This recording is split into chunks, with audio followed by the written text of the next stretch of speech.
me motiva a presentar este trabajo es que durante mucho tiempo y hasta hoy, habrán escuchado más de alguna vez ustedes, si de alguna manera, ¿no es cierto?, los recursos naturales constituyen una bendición o una maldición para el desarrollo económico de los pueblos de un país. Ese debate sigue hasta la actualidad. Hay toda una línea de economistas e historiadores económicos que están por el lado de la bendición, y hay otros que están por el lado de la maldición. Es decir, en qué medida, ¿no es cierto?, sobre todo una actividad productiva de tipo extractiva está en esa condición. Entonces, por eso es que viene al caso explorar cuál ha sido el devenir de la minería en Chile, siendo que la minería representa un rubro tan importante en la estrategia productiva y exportadora del país. Entonces, para ello vamos a ir inmediatamente a las pantallas, porque si no, no me va a alcanzar el tiempo. Entonces, lo primero que vamos a ver en este recorrido es qué rol cumplía la minería durante el periodo colonial, durante los 3 siglos coloniales, siglos XVI, XVII y XVIII. Entonces, como ahí aparece en el mapa, ¿no es cierto?, Chile no era parte de los objetivos prioritarios de la corona española, dado que en Chile no existían zonas que aquí aparecen representadas como A, que eran productoras de metales preciosos, ni tampoco era zona B, productora de economías de plantación, sobre todo azúcar. Por lo tanto, a Chile, como a otras zonas de América Latina, les correspondió un rol complementario. Es decir, no eran prioritarias para la estrategia económica y la hacienda fiscal de la corona. Entonces, ahí ven ustedes que lugares como Chile, que aparecen con una letra C, Venezuela y Argentina, el Río de la Plata en general, aparecen como proveedores de alimentos y subproductos de la ganadería, justamente para aquellas regiones que, por una dotación importante de esclavos negros, o por un número importante de indígenas que eran coaccionados para trabajar en las minas, se requería, ¿no es cierto?, alimentar o vestir. Y básicamente, entonces, a estas zonas que vienen a ser las últimas en constituir una vocación productiva en América Latina, ellas encuentran este rol. ¿Bien? Por lo tanto, en ese sentido, Chile no era una zona minera de importancia en esta época, y solo recién a fines del siglo XVIII empieza a aparecer una exportación de cobre al Perú, y el uso del oro y de la plata para pagar un saldo comercial desfavorable. Hay que recordar que en este juego de funciones que la corona establecía para las distintas regiones de lo que hoy llamamos América Latina, había países que generaban rentas muy elevadas para la corona española, y otras, en cambio, constituían más bien un lastre. Chile estaba en ese último grupo. Chile no tenía capacidad para ni siquiera autosostenerse, por lo tanto requería el envío, ¿no es cierto?, de recursos anuales desde el Virreinato del Perú, que bajo la forma del real situado, que sin eso no se habría podido sostener el ejército de más o menos 1000 hombres que defendía la frontera de los mapuches. Por lo tanto, Chile vivió financiado en gran medida por los recursos del Virreinato del Perú, y por lo mismo tenía un saldo comercial desfavorable. Es decir, de todas las cosas que salían de Chile y las cosas que entraban, el saldo era negativo. O sea, Chile necesitaba más recursos para sobrevivir. Y estas exportaciones que van surgiendo a fines del siglo XVIII van empezando a permitir pagar, de alguna manera, a cerrar esa brecha comercial, ¿ya? Y eso es lo que tímidamente empieza a darle un rol incipiente, auspicioso a la minería dentro de la estructura productiva y exportadora. Pero estamos hablando de una época en la que la mayor parte de la economía chilena se movía en torno a la actividad agropecuaria. ¿Bien? Entonces, en la medida que era un proveedor de este tipo de insumos, digamos, para las zonas A o C o B, entonces, por lo tanto, la minería cumplía un rol aquí complementario.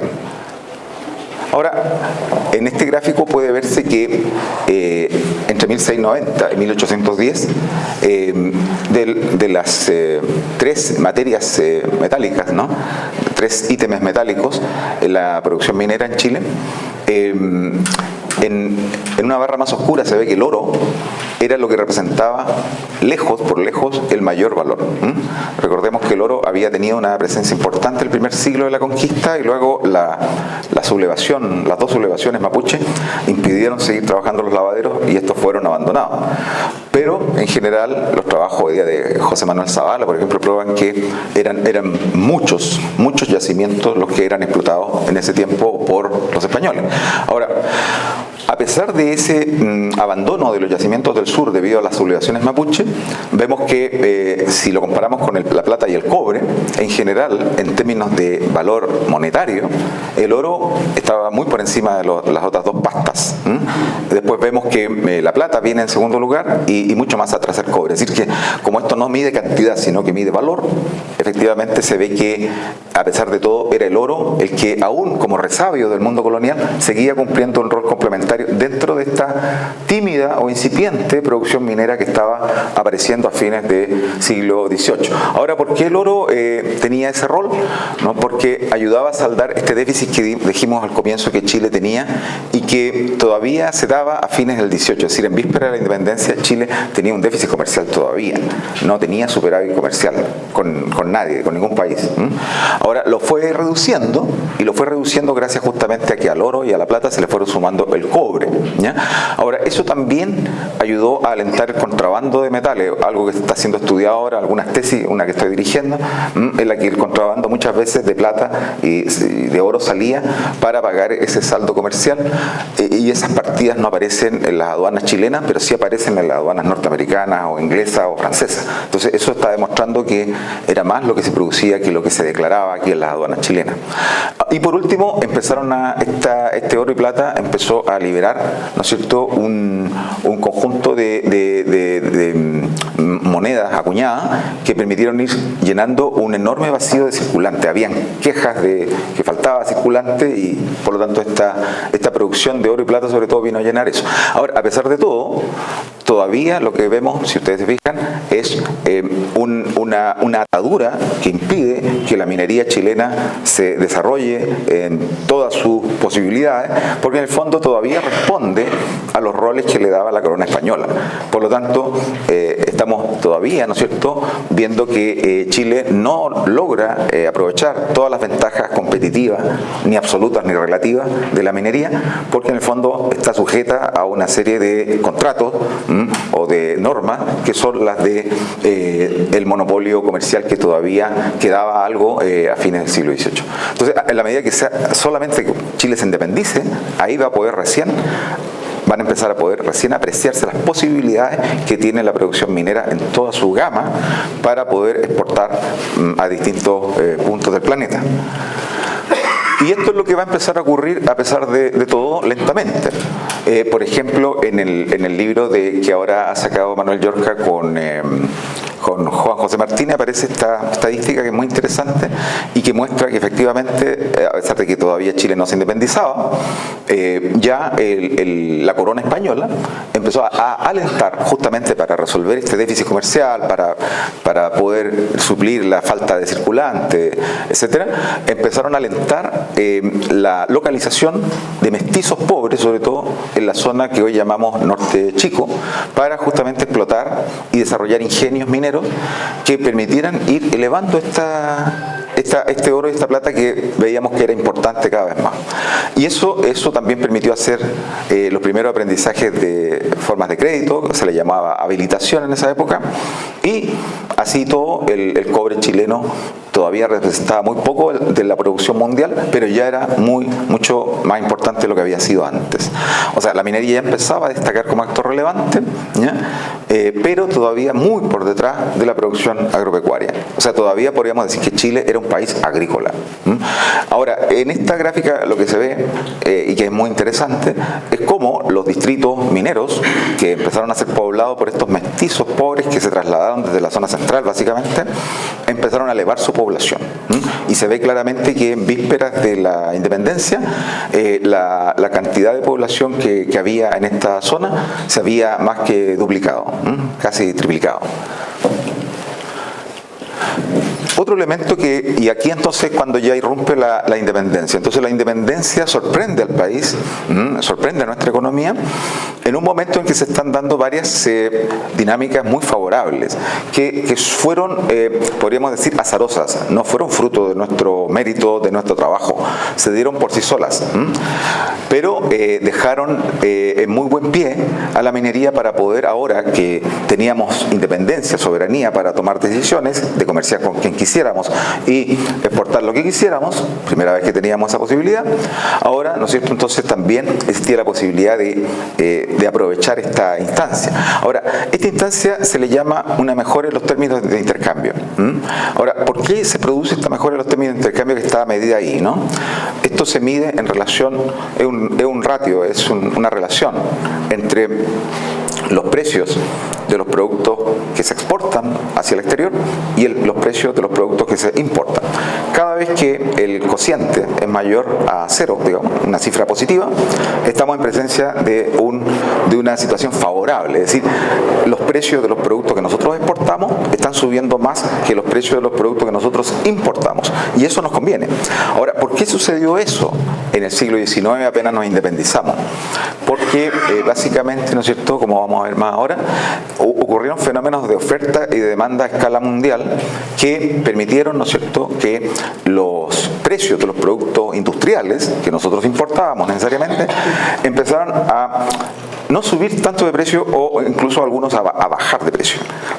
Y mientras sucedía eso, que los precios de los productos industriales estaban bajando, ahora vamos a explicar por qué, los precios de los productos materias primas, digamos, insumos, empezaban a subir, ¿ya? Ahora, ¿esto por qué se produce? Básicamente porque en este periodo Inglaterra ya empieza a quedar no como la única potencia industrial mundial. Se van sumando nuevos países al club de los países industriales y esto va a producir entonces una baja en términos de un crecimiento menor, si se quiere, de los precios de los productos industriales.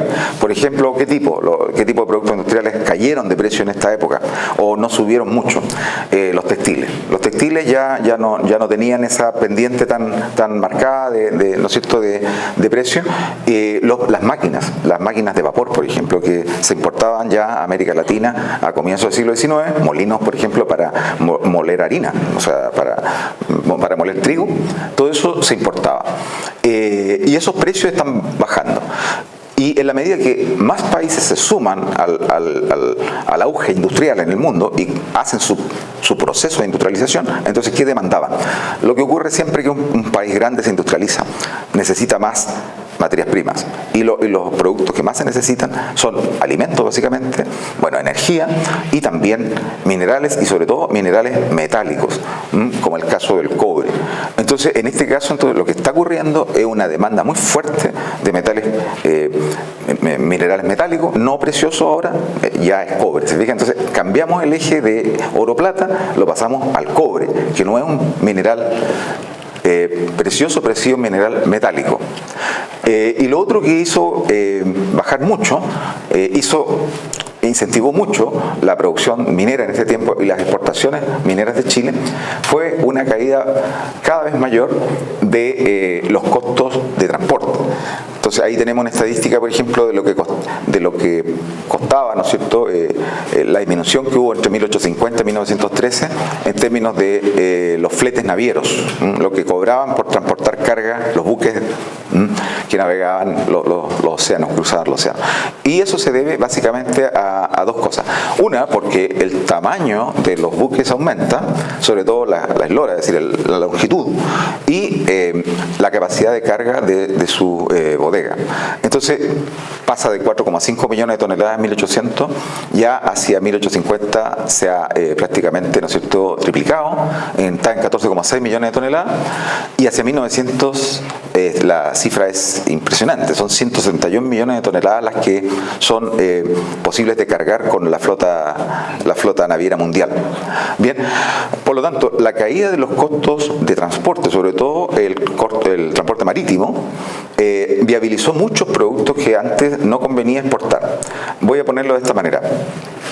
si ustedes se remontan a la Edad Media o a fines de la Edad Media y tratan de identificar los únicos productos que valía la pena exportar y que hacían básicamente un comercio de larga distancia, eran productos caros y livianos. Por ejemplo, ¿cuáles? Joyas, se fijan, seda, cosas así. Pero no conviene transportar ni exportar productos que son pesados y son baratos. No conviene. La única forma que eso comience a cambiar es que la capacidad de carga de los buques aumente de una manera tan descomunal que en algún momento determinado transportar piedras no procesadas que traen cobre sea rentable como para que el costo, el precio unitario con el que llega a un muelle, por ejemplo en Londres, sea lo suficientemente barato como para que alguien lo compre y quiera fundirlo. ¿Se fijan? Entonces, ¿qué es lo que ocurre? Que esto lo que hizo fue cambiar el mapa, reconfigurar el mapa de nuestras ventajas comparativas. Si hasta este momento nosotros teníamos muy pocos productos que podíamos vender a algunos países porque eran baratos y digamos eran los pocos que pasaban la prueba del costo de transporte, ahora tenemos una posibilidad enorme de transportar muchos bienes que no son caros, pero que además no se encarecen debido al costo de transporte. Y a esto se le suma la inversión que se realiza a lo largo de Chile, que ¿no es cierto?, más o menos a comienzos del siglo XX, termina unificando todo el país prácticamente a través de una vía ferroviaria. Una labor que hace el Estado en gran medida, a diferencia de otros países, y que se hace con financiamiento que viene justamente de la renta salitrera que se va a obtener después. Bien. Ahora, estos elementos, la reducción de los costos de transporte, va a permitir entonces que haya productos pesados y relativamente baratos, que ahora sea viable exportar a lugares lejanos, donde, ¿no es cierto?, surgen entonces mercados que antes no estaban disponibles. Y luego hay otro elemento que fue casual, pero que ayuda mucho porque tiene que ver con una comparación que siempre hay que tener a la vista a la hora de examinar cuando un país aprovecha un umbral de oportunidad. Y en este caso lo que ocurrió es que Chile fue una excepción en este periodo en términos de estabilidad política en América Latina. Pensemos que la gran mayoría de los países entraron en una espiral interminable de revoluciones, de desórdenes, de luchas entre distintas facciones, caudillos, y no se pacificó la región hasta prácticamente el último cuarto de siglo del siglo XIX. O sea, estamos hablando hacia 1860, 1870, comienzan a pacificarse los países y a tener constituciones y sistemas políticos más o menos estables, y se dejan de pelear las distintas facciones de las élites. Esto acá en Chile se logró mucho antes, con mano de hierro, por cierto, a través de portales, ¿no? A través de un orden muy autoritario, muy represivo, muy centralista, muy militarista, con muchos aspectos negativos, pero si pudiéramos rescatar algo bueno de eso, es que al menos disciplinó a las distintas facciones de la élite que dejaron de pelearse entre sí, incluso disciplinó a los militares, aunque no les gustó mucho la idea, y todos terminaron entonces siguiendo más o menos un mismo patrón. Eso permitió que Chile, entre 1830 y 1870, a diferencia de la gran mayoría de los países de la región, pudiera entonces tener un periodo de relativa tranquilidad para invertir y para desarrollar las actividades productivas, entre ellas las mineras, y justamente adueñarse de la cuota de mercado que otros países, por ser prisioneros de esta inestabilidad, iban perdiendo. Entonces, veamos lo que ocurre con Bolivia, Perú y México. Miren cómo cae la producción de plata entre 1801 y 1860, ¿no? Si Bolivia y Perú en conjunto más o menos producían alrededor de 2.500 toneladas de plata, lo que va a pasar es que hacia más o menos 1830 están produciendo 1.000. O sea, menos de la mitad. Y lo que pasa con México es muy similar. México, que producía 5.500 toneladas, está produciendo la mitad, o sea, poco más de la mitad, 2.648 hacia 1.830. Y es ahí donde entra Chile, porque cuando tres grandes productores, digamos, mundiales de plata desaparecen, justo es el momento en que un outsider puede introducirse ahí y puede aprovechar el momento y adueñarse de esa cuota de mercado mundial de la plata. Y es lo que hizo Chile. Entonces, la presencia que tuvo Chile en la plata a nivel mundial fue efímera, porque no teníamos mucho yacimiento, las leyes se iban a agotar, y por otro lado va a pasar después que se descubrieron muchos yacimientos de plata en el mundo, y la plata perdió bastante valor en relación al oro. Si un gramo de oro valía 7 gramos de plata hacia 1830, a mediados de siglo más o menos eso era un gramo de oro por 13 gramos de plata. O sea, cayó a la mitad más o menos el valor en relación al oro. Pero así todo, Chile aprovechó ese umbral, porque mientras la producción de plata de Bolivia, de Perú y México descendía, miren Chile era don nadie en materia de producción de plata, 43 toneladas, y hacia 1860 se ha convertido en un productor, de 1.200 toneladas. O sea, Chile se adueñó, se apoderó de una parte de la cuota de mercado mundial que tenía Perú y Bolivia. Pero lo que ocurre después también muestra lo efímero que es. Es decir, ¿qué iba a pasar cuando esos países recuperaran su estabilidad interna, se dejaran de matar entre ellos o dejaran de haber revoluciones, caos constantes? Iba a volver a producirse mucho volumen de plata en México y en Perú y Alto Perú, que es lo que ocurrió. Entonces vean ustedes cómo vuelve también van subiendo de nuevo los volúmenes de producción de plata en esos tres lugares. Por lo tanto, lo que uno puede derivar de acá es que Chile aprovechó justo el momento que podía aprovechar, porque ya después no iba a durar. Y esto es muy notable, porque está hablando de que si bien es cierto hay algunas cosas que fueron azarosas y que no fueron fruto de nuestro esfuerzo, sí supimos aprovechar esos golpes de suerte. Y esto también fue aprovechado por el cobre y el trigo. Entonces ahí tenemos una medición del cobre, digamos, y el cobre aquí lo que vemos es un crecimiento cada vez mayor, ¿no es cierto?, en términos de precio, ¿no es cierto?, y de tonelada. Pero ahí, por ejemplo, aquí ya empezamos a observar algunos problemas. Vemos que va subiendo la cantidad de toneladas, pero ya el precio está descendiendo, ¿se fijan? Entonces, esto nos muestra un problema que tenemos típico nosotros en nuestras exportaciones, que seguimos aumentando la producción cuando los precios están cayendo y nos basamos en una estrategia de vender muy barato y con eso posicionarnos al mercado mundial. Vamos a ver qué consecuencias tiene eso más adelante. Entonces, hubo un ciclo del cobre que fue posterior al de la plata. Ahora ya no estamos hablando de 1830 a 1860, estamos hablando de 1850 a 1875, y si ustedes se fijan, acá está claramente el ciclo positivo del cobre, ¿no? Y luego finalmente, cuando está decayendo ya el cobre, de alguna manera, aparece un último ciclo que no es minero, que es del trigo, y que muestra también cómo el país era capaz de aprovechar estas oportunidades que se daban, ¿no es cierto?, en términos de demanda mundial. Ahora, otro elemento que ha sido poco destacado, pero que en Chile, porque en Chile lo que suele pasar, alguien lo decía ayer, que cuando estudiamos, investigamos el país en base solo a la bibliografía y a las fuentes nuestras, se nos pierden muchas cosas interesantes que hay a veces que tendrían que ser rescatadas. Si uno examina procesos comparados en América Latina, se da cuenta que Chile, por ejemplo, tiene una ventaja gigantesca en relación a la producción minera de otros productores mineros latinoamericanos.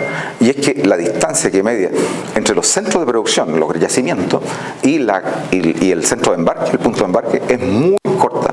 Y eso es solo producto de la geografía chilena.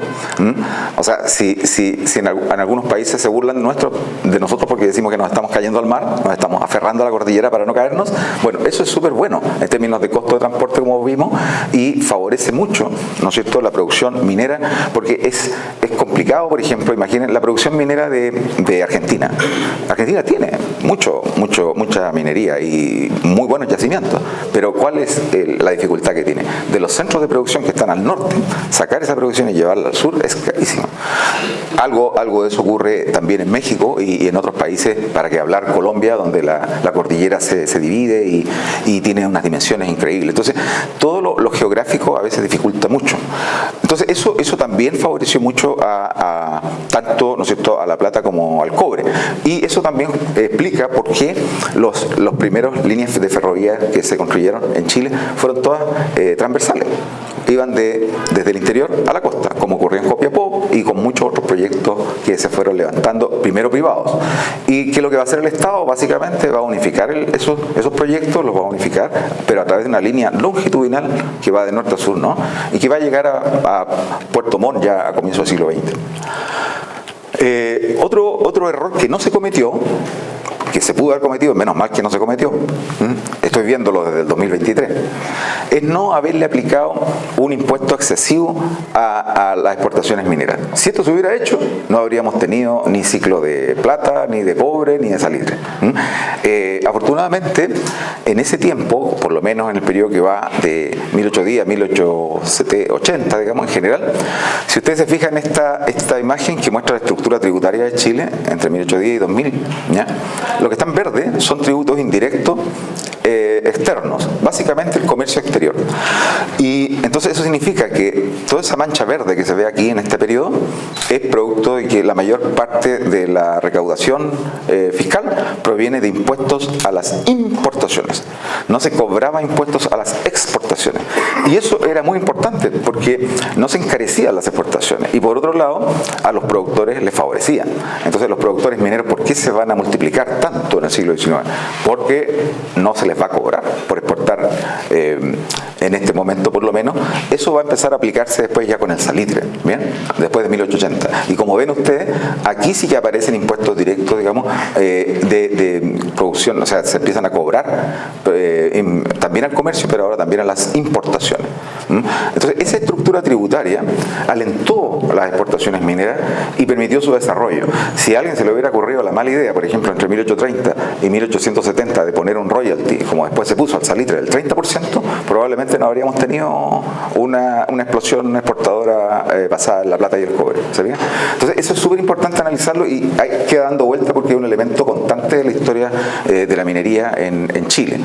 ¿Ya? Otro elemento que es muy importante, no tenemos tiempo para verlo en detalle, pero en general es que el país se construyó un aparato institucional que muy pocos países, por decir casi ninguno, logró dotarse en esta época ya antes del ciclo salitrero. O sea, hacia 1870 Chile ya tenía esta estructura institucional.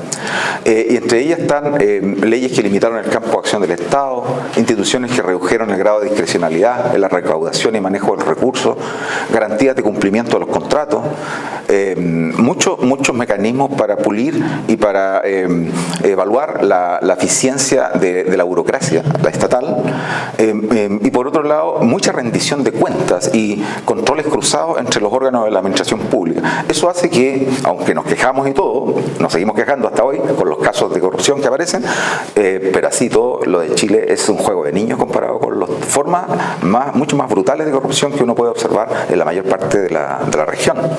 ¿Y esto por qué lo muestro? Porque esto es una pintura que demuestra la fortaleza del Estado chileno a lo largo de este periodo y que fue un factor fundamental en las exportaciones mineras.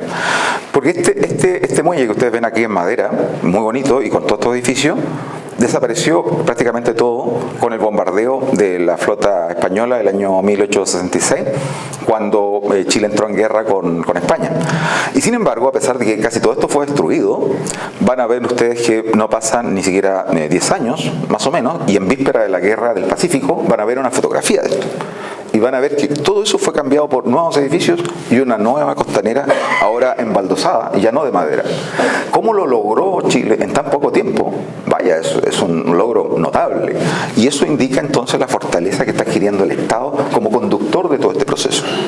Y bueno, y este entorno entonces es el que explica el lugar que va adquiriendo la minería. Y aquí ya tenemos que en azul la minería implica mucho más de lo que protagonizaba antes, ¿no? Entonces, si bien aquí tenemos la agricultura agricultura todavía, la agricultura tiene un rol importante hasta 1880, pero ya la minería se está llevando la mayor parte, ¿no es cierto?, de la estructura exportadora. Ahora, me lo voy a saltar esto porque no tenemos tiempo. Ahora, ¿qué pasa con el ciclo salitrero? Chile se apodera de estas dos provincias del norte y se convierte en productor monopólico de salitre mundial. Y eso permite atrapar esta trayectoria de precios ascendentes hasta 1920. Si ustedes se fijan, hasta acá más o menos, los precios van subiendo, ¿ya? Y por lo tanto, Chile tiene una posición de privilegio impresionante. Ningún país en el mundo contó con una... Es como descubrir pozos de petróleo, digamos, en el siglo XIX, habiendo una demanda muy fuerte de petróleo en esa época. Es el equivalente. Es decir, aumentó mucho la demanda mundial por básicamente uso agrícola. 3/4 partes del uso que se le daba al salitre, que no era natural. El salitre era procesado, era artificial, pero así todo, ese salitre tenía un uso fundamentalmente agrícola y se empezó a usar en todos los continentes. Si ustedes observan los afiches de las campañas que hacían los productores del salitre, van a encontrar en todos los idiomas los afiches. Cuando estaba en España, por ejemplo, yo me paseaba fotografiando Abonat con salitre chileno, un cartel además modernista muy bonito, en amarillo y negro, que está en casi todos los pueblos, o en azulejos, o en una especie de lata, y que la gente hoy día lo conserva, lo atesora como algo único. ¿Bien? Claro, entonces eso le permitió a Chile tener una posición única, y esto empieza a tener dificultades, como ustedes ven ya con la Primera Guerra Mundial. Después empieza una segunda crisis del salitre, como vimos en la mañana con la ponencia también del profesor que lo hizo en la mañana. Y luego, ¿no es cierto?, tenemos ya una caída definitiva, ¿no? Esa es la historia. Ahora, sin embargo, lo que está fuera de toda duda es que el salitre no fue un enclave salitrero. Si bien esta tesis estuvo muy de moda hasta los años 80, digamos, ahora en la mañana recordábamos a Enrique Reyes, uno de sus mayores promotores, ya sería bastante anacrónico seguir insistiendo con esa tesis por esto. Esta es una medición del Producto Interno Bruto de Chile, hecha por un alumno de doctorado que yo guié, que obtuvo el premio de la Academia Chilena de la Historia por la mejor tesis doctoral, y lo que ven ustedes acá abajo es la agricultura.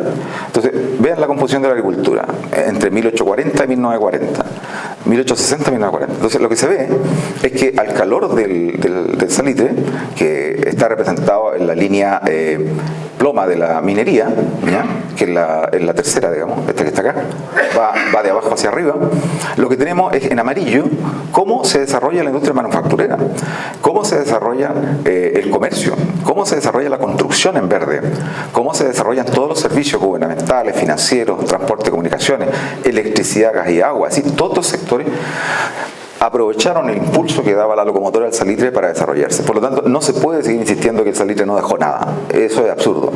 Es decir, Chile tuvo una primera industrialización mucho antes que la Corfo en este periodo, gracias justamente al salitre. Pero también hizo recuperar a la agricultura, porque la agricultura quedó en muy mal estado después que perdió el mercado del trigo a nivel mundial.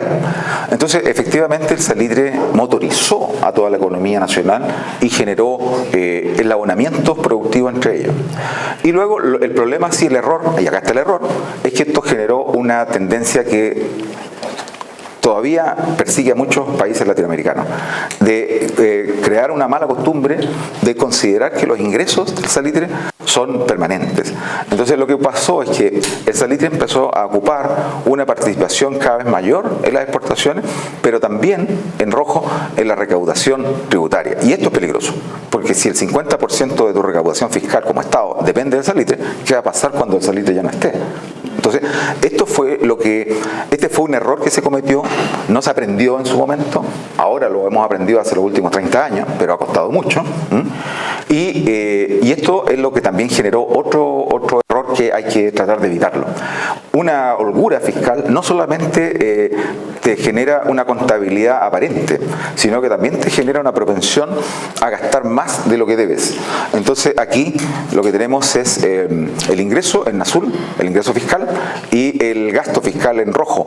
Y lo que tenemos es que ya en esta época empieza a aparecer cada vez más, con mayor fuerza, la línea roja del gasto por sobre la línea del ingreso. Y aquí, por ejemplo, estamos en la última última etapa del ciclo salitrero, observamos que se produce ya una brecha muy preocupante.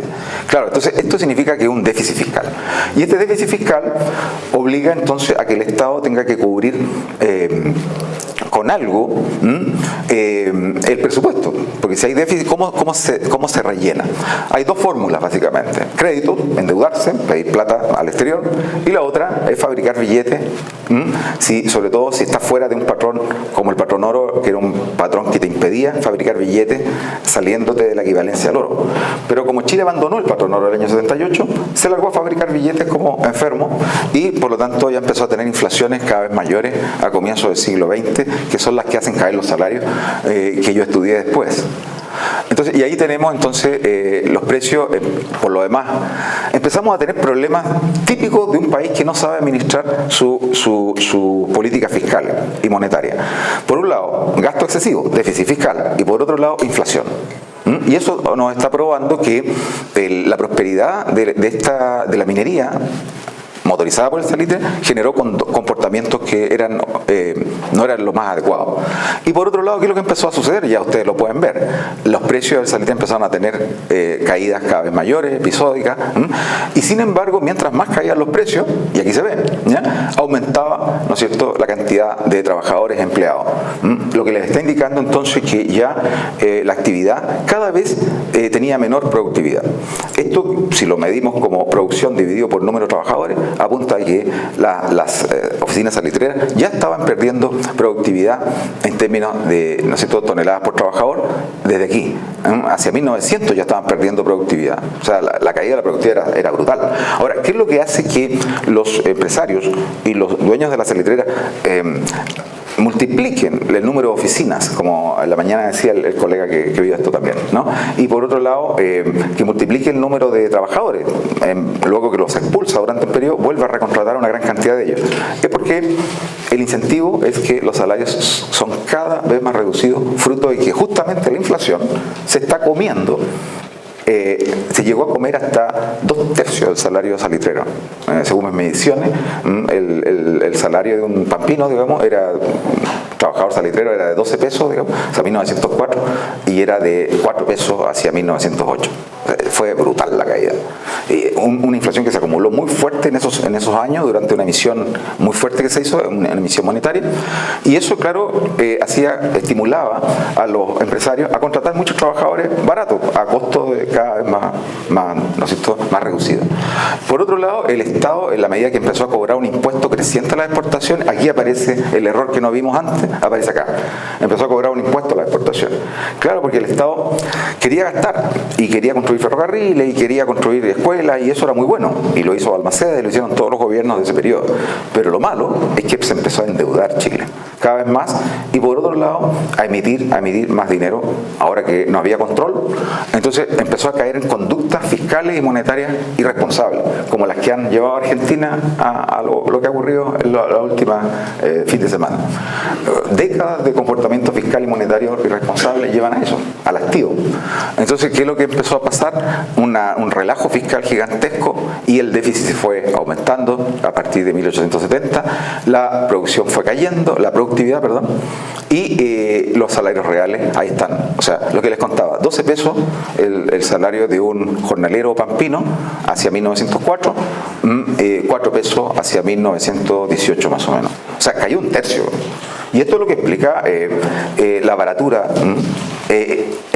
Va muy correlacionada. Mientras más cae el valor real del salario del trabajador pampino, más trabajadores pampinos son contratados, porque ahora en el fondo es un modelo que funciona de baja productividad, es un modelo de baja productividad, poco intensivo en capital y en tecnología, y muy extensivo en trabajadores no calificados y muy mal pagados. ¿Se entiende? Es un típico modelo fiscal, un modelo extractivista de materias primas. Claro, entonces eso lo que generó fue un montón de problemas, y ahí ya vamos a ir terminando con el ciclo salitrero. Y así todo, la participación de la minería en Chile se sostuvo durante mucho tiempo. Aquí estamos hablando ya hacia 1970, digamos, en víspera de la Unidad Popular. Por aquí todavía el rol que cumplía la minería en el total de las exportaciones, estamos hablando de en torno, ¿no es cierto?, a un 80% por lo menos, o sea, muy elevado. Ahora, sin embargo, fue cayendo su participación en el Producto Interno Bruto. Perdón, que te interrumpa. Mira, la caída del cobre, entiendo, ¿no? ¿Con qué periodo coincide? Ahí abajo, ¿no? ¿Esta? No, ahí, mira, se inclina abajo. ¿Esta? Allá, no, allá, al extremo de la... Acá. Ahora lo voy a explicar. Pero sí, aquí del año, los años 70 va cayendo. Y ahora lo voy a explicar porque no es porque el cobre le esté yendo mal. Lo que pasa es que la estructura productiva de Chile se moderniza y se amplifica durante todo el periodo de la industrialización dirigida por el Estado. Entonces, como se amplía la producción industrial y los servicios, cae la participación relativa de la minería. Pero no es porque el país le esté yendo mal. Gracias a que el país le está yendo mal, bien, muy bien, en general, el cobre pesa menos, ¿sí? Y la minería pesa menos. Ahora, ¿qué es lo que ocurre entonces acá? Ahora lo voy a explicar, claro, porque da la impresión de que nos estuviéramos empobreciendo, ¿no es cierto?, en la medida que la minería tiene un rol cada vez menor en las exportaciones y también en el PIB. Acá ocurre en el PIB, es más fuerte todavía. O sea, aquí, por ejemplo, el último año que tuvo gran participación la minería en el PIB fue hacia 1930, antes de la crisis, o sea, 1929 por ahí. Y miren cómo va cayendo. O sea, después de eso, hacia 1940 y tantos, ¿no?, ya la minería no pesa más que el 10% de la economía. Ahora uno dirá, eso es bueno, eso es malo, ahora vamos a verlo. Ahora, ¿por qué se produce eso? Porque se da un ambiente en que ahora los términos de intercambio mejoran después de la crisis, estuvieron en un periodo muy malo, los precios de nuestros productos, y el precio del cobre también mejora, por lo tanto las señales externas no eran malas. Pero lo que está ocurriendo es esto, básicamente. Lo que pasa es que la minería está cayendo, su participación dentro del PIB, debido a, miren lo que está ocurriendo con la manufactura. Eso es lo que está ocurriendo. O sea, mientras más aumenta la producción industrial, obviamente que cambia la participación relativa de la minería dentro del total del Producto Interno Bruto. ¿Se fijan? O sea, en el fondo se está diversificando la estructura productiva del país. Y al diversificarse, obviamente que eso tiene que dejar en un plano inferior, cada vez menor, el peso de la minería. Y por último, aquí estamos ya entrando los indicadores más actuales. Luego, eso ha seguido funcionando del año 85 hasta hoy, en general, mostrando que, por ejemplo, hemos logrado domar la inflación. O sea, ahora, por ejemplo, las últimas semanas habrán escuchado ustedes que probablemente vamos a llegar a una inflación este año de 4,5%. Eso significa que todos los esfuerzos que se hicieron de subir las tasas de interés fueron correctos, ¿no? Y están bajando la inflación. O sea, eso ya lo estamos controlando a un costo que no es menor, ¿no? Pero ya está funcionando. Y por otro lado, esto es la productividad total de los factores, que muestra que también cuando la inversión sube gracias a la minería y a los otros sectores productivos, elevamos nuestra capacidad productiva. Estos datos son de los años, digamos, básicamente 90 hasta hoy. Entonces aquí tenemos que en general la inflación ocupa un rango de menos de 2 dígitos, entre 4 y 5%, y la productividad de los factores ha subido por lo menos a la mitad durante este primer periodo, hasta el año 2008 más o menos. Luego cayó un poco, acá durante la pandemia cayó un poco más, y ahora está volviendo a subir de nuevo. Y luego el desempleo.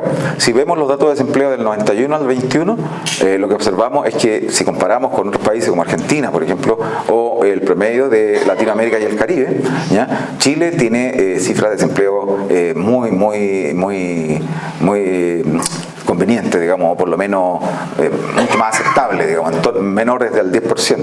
Solo aquí sube por la pandemia, ¿se fijan? Pero ahora vuelve a bajar de nuevo como corresponde.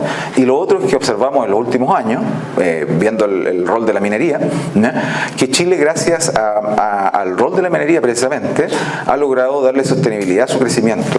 Entonces, el crecimiento del Producto Interno Bruto por habitante, medido en capacidad de poder de compra, a dólares constantes de un año, datos del Banco Mundial, muestra que Chile, el NASUL, es uno de los países que más se ha acercado a los países desarrollados representados en la OCDE.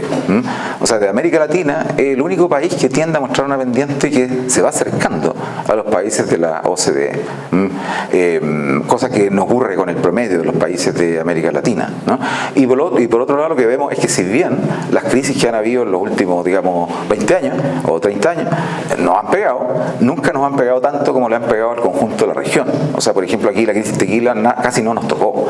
La crisis asiática de Rusia sí nos tocó un poco más, pero no fue tan dañina. La .com ni la sentimos. La que nos vino a tocar ya más fuerte fue la subprime del año 2008 y obviamente la del COVID, SARS, ahora el 2020. Pero eso, ¿qué significa? Que la minería en el fondo es uno de los motores de la economía que ha permitido que el crecimiento del país no decaiga, no se detenga y por lo tanto, ¿no es cierto?, ha estado detrás de este desempeño exportador que vemos acá. Entonces aquí vemos, por ejemplo, que dentro de nuestro desempeño exportador durante la dictadura en esta etapa fue muy magro, luego ya a fines de la dictadura mejoró y a partir de los 90 se situó a un nivel bastante más alto, o sea, en torno al 30%. Y este periodo es el más bueno de la economía chilena porque llegamos a exportar más o menos el 35% o el 40% del Producto Interno Bruto. Y a partir del 2007 hemos ido cayendo de nuevo, pero no tanto como para caer a los niveles de los 80, sino que hemos retrocedido a los niveles de los 90, ¿se fijan? Entonces ahí tenemos que poner atención qué está pasando, pero si no hemos caído más ha sido justamente porque la minería ha sido un motor importante. Eso también ha sostenido el ahorro ha caído también en los últimos años, pero no a los niveles históricos previos a los 90. Recuperamos los niveles de los 90, pero no menos que eso.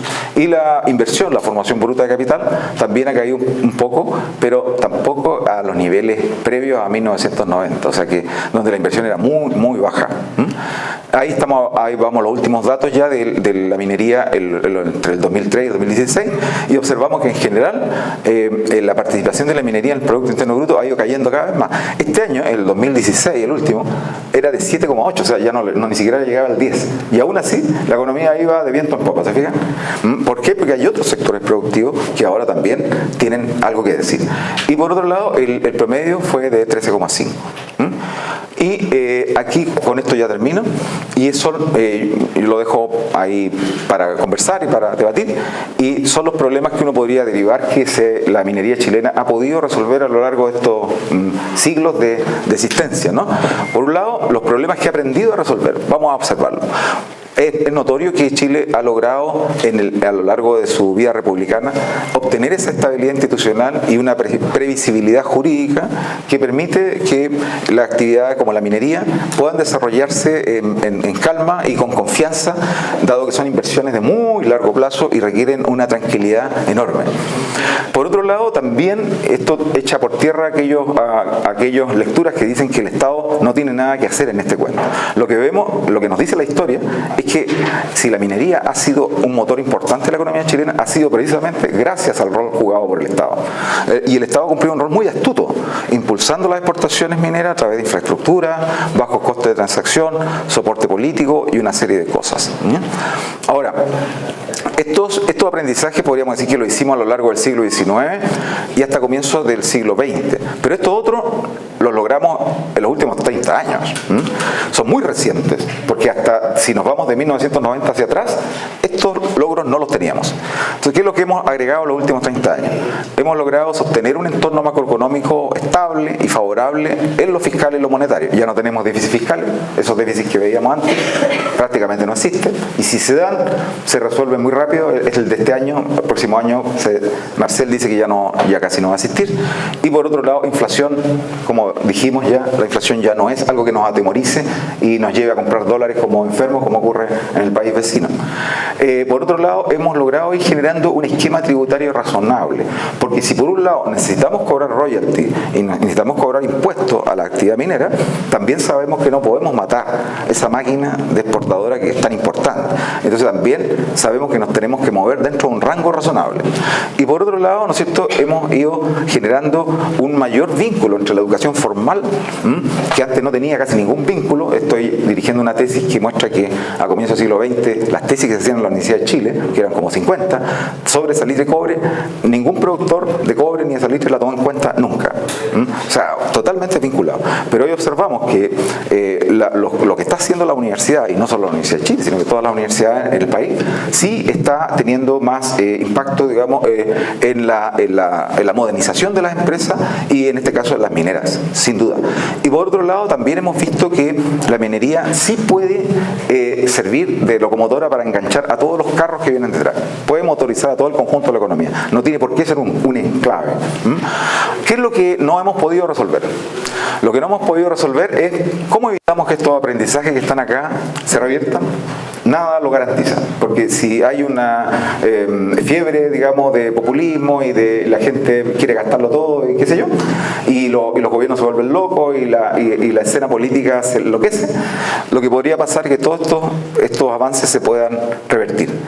¿Cómo por otro lado logramos, este es un asunto que no es muy difícil resolver, ningún país que está en la situación que nosotros lo sabe resolver y por eso que estamos viendo cómo lo hacemos, cómo amortiguar el impacto que tiene en el comercio y en las inversiones los shocks externos causados por las fases contractivas del ciclo económico, es decir, por crisis episódicas a nivel mundial y que pegan muy fuerte en la demanda y pegan muy fuerte en nuestras exportaciones.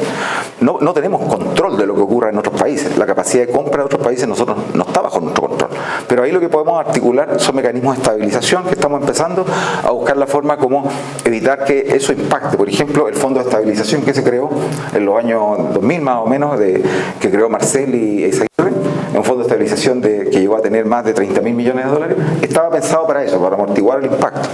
Pero ahora tuvimos que gastarnos todo eso por el COVID. Lo otro, cómo evitar el relajo fiscal y monetario, sobre todo cuando hay demandas sociales que son legítimas y se están viviendo tiempos convulsos como los que hemos visto en el estallido social. Cuando surgen estos estallidos sociales y la gente reclama más apoyo del Estado, más educación, más salud, todo el mundo se siente legítimamente a pedir más porque se dan cuenta que el país está teniendo mayores ingresos a través de la minería. ¿Cómo evitar que todo eso se gaste de una vez? Es difícil, ¿sí? Entonces, ¿cómo evitar en el fondo que se genere un relajo fiscal? Y luego hay unos problemas con los que quiero terminar, que son mucho, pero mucho más sofisticados y que esos son sí palabras mayores porque estos marcan la frontera entre lo que es un país como el nuestro y un país ya plenamente desarrollado. El día que aprendamos a resolver estos tres problemas que hay al final, seremos un país desarrollado. Estamos todavía lejos de ello. Entonces, primero, ¿cómo seguir siendo competitivo a pesar de la caída en las leyes del encarecimiento energético y del agua? Que son tres problemas que están afectando severamente las operaciones mineras hoy día en Chile. Segundo, ¿cómo aprovechar las oportunidades que están surgiendo y que van a surgir de la reconfiguración de los mercados mundiales? En este momento, Rusia y China necesitan cada vez más productos mineros. Y no estamos siendo los que estamos resolviendo esa oferta. ¿Por qué? Porque no nos estamos dando cuenta que tenemos que aprovechar esa oportunidad. ¿Se fijan? Y por último, ¿cómo generar eslabonamientos productivos entre minería e industria para hacer algo que ha estado siempre en nuestros sueños desde comienzo del siglo XX, cuando escribía Francisco Antonio Encina escribía Nuestra inferioridad económica y decía, ¿por qué no nos convertimos en un país que produzca bienes más complejos? Porque es difícil generar eslabonamiento entre minería e industria para elaborar productos de mayor valor añadido e insertarse en cadenas globales de valor. No es fácil, porque ya vieron ustedes que nuestros mayores mercados están en el hemisferio norte.